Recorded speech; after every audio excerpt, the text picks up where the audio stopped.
And let's proceed po sa ating digital marketing session. So for today, katulad nga po nung diniscuss ko last week, last session natin, na ang next natin na ipipresent is kung paano mag-create ng content naman sa Instagram. Kung ano yung iba-iba pang tips na maaari nating magamit. Siyempre, most of us talagang alam naman na kung paano ang mag-post, ganyan. So, dito ngayon itatackle natin yung tips pa na maaari pa nating magamit, pandagdag dun sa kaalaman natin. Ayan, so let's proceed. So, ang Instagram, syempre yun nga, it's another platform like Facebook kung saan nakakapag-post po tayo dito ng mga iba't ibang photo, then short videos na pinopost po natin. So, according sa research, ang audience pala ng Instagram is for female is 49.4% ang gumagamit nito. So, ang ages nila is 18 years old plus gumagamit na pala ng mga ng Instagram. Then for male naman po is about 50.6%. Yan, ages 18 years old plus din po siya. Then ayan no, malaki pala yung nare-reach na rin ng Instagram just like Facebook. Yan. Then next. Ayan. So, ang average Instagram engagement rate for all post types, either video, either short videos, reels, and yung still posting natin is 0.71%. So, yung engagement naman pagdating sa photo post is 0.59%. Then, engagement rate pagdating sa video post is 0.58%. So, itong next natin na percentage is dito papasok, maaring pumasok yung ating business, no? Kasi more on carousel post pala ang may pinakamalaking average Instagram engagement. 1.26%. Mamaya ipapakita natin, no, yung carousel posting kung paano. Pero for sure, aware naman na yung mga iba dito. So, yun pala yung mas magandang gamitin pagdating sa Instagram posting. Yan. So, sa katulad natin, mga sellers, mayroong mga business, maganda ito na ito pala yung gamitin natin kasi mas nakaka-attract tayo ng mga followers. Maaari nila tayong i-follow. At syempre, mas nabibigay mo or mas nakakapagpakita ka ng mga produkto mo. Yan. So, ayan po, no? Papakita natin yung carousel posting. So, itong carousel posting, at least 10 pictures makakapag-post ka dito. Yan. Yan po yung carousel posting. Then, ito naman po yung Instagram stories natin na maaari mong gamitin kapag nagpo-post ka ng iyong mga produkto. Yan. So, example lang po yan, no? Yan.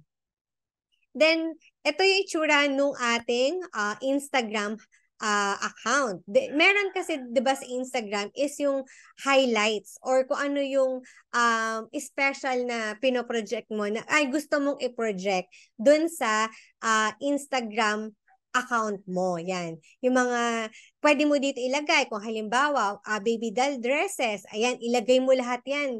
Yung kine-create mong story or post, ilagay mo sa highlight para mas makita agad ng mga viewers mo yung mga baby doll dresses mo. Kung halimbawa naman is mga kids clothes naman ang pinopost mo, maglagay ka ng isang story highlight or folder, ika nga, di ba? Pagdating naman sa kids clothes. O kaya naman mga mobile accessories, gumawa ka rin ng another highlight.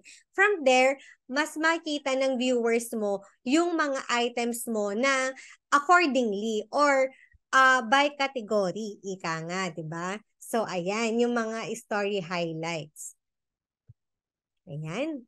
So, another then, maaari ka rin sa Instagram mag-post ng reels. Yung mga short videos natin, yung katulad ng ginagawa sa TikTok. Ayan. So, maaari mo rin yan magamit na tool para maiboost mo yung mga produkto mo, mai-market mo ng maganda. Yan. So, sa Instagram, maaari ka na rin dyan marami na rin dyan nagsha-shopping. Talaga namang pinupuntahan, go-to na rin yan ng mga shoppers pagdating sa pagsha-shopping, online shopping. Kasi dyan, marami na rin gumagamit ng mga business owners or mga online sellers para maging means nila to promote and to sell products. Ayan. Pwede ka rin magkaroon ng paid partnership para sa mga kung gusto mo sa mga influencers, makipag-partner ka sa kanila, yan. Yun nga lang yun, magkakaroon dyan ng paid partnership. So, ano nga ba yung anatomy of a good Instagram post? Ayan, ipapakita natin dito. Ano po? Siyempre, number one, yung image. So, kailangan yung image na gagawin mo is parang professional. Kailangan professional na yung pagdating sa pagka-capture ng photo na ipopost mo para maka-attract ka ng maraming viewers. Kumbaga parang aesthetic na nga, di ba? Yung dinediscuss natin. Parang uso ngayon yung mga aesthetic post. Ayan, mga minimalist post. Ayan. So, pwede mo rin i-apply dito yung tinatawag nilang rule of thirds. Yan. So, plus, pwede mo ring lagyan ng text yung Instagram post mo. Maglagay ka ng caption, then pwede ring may image text. Yan. Pwede mo rin lagyan ng emojis. Yan. Plus, then nakapag-create ka na ng magandang image, pwede mo nang lagyan ngayon ng filter. Pwede mong i-edit yung brightness, 'di ba? Yung sharpness ng image, yan, pwede mo yang i-edit. Then, pwede ka ring mag-tag ng mga friends mo kung gusto mo or lahat ng mga, kung ano man yung gusto mong, kung sino man yung gusto mong itag. Yan. Then, pwede ka rin ditong gumamit, syempre, ng hashtag.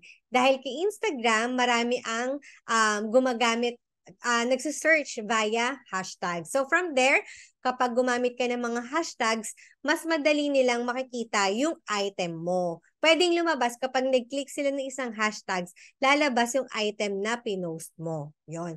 So then, pwede ka rin maglagay ng geotag or location ng location na gusto mong ilagay. Yan. So, makikita natin dito sa ating sample video na naglalagay siya ng mga diniscuss natin na anatomy ng pagpo-post ng good Instagram post. Ayan, no? Yan, naglagay siya ng text. Then, yan, pwede mo ring ma-filter kung anong color. Yan. For sure, most of us aware na rin dito. Pero ito, sinasabi namin na additional tip na maganda pala talaga. So, i-continue lang natin kung ginagawa na po natin ito. Let us continue para makapag-promote natin ng maganda yung ating mga produkto. Ayan. So, nilalagyan na yan ng tagging. Yan. Then, next naman is yung hashtag.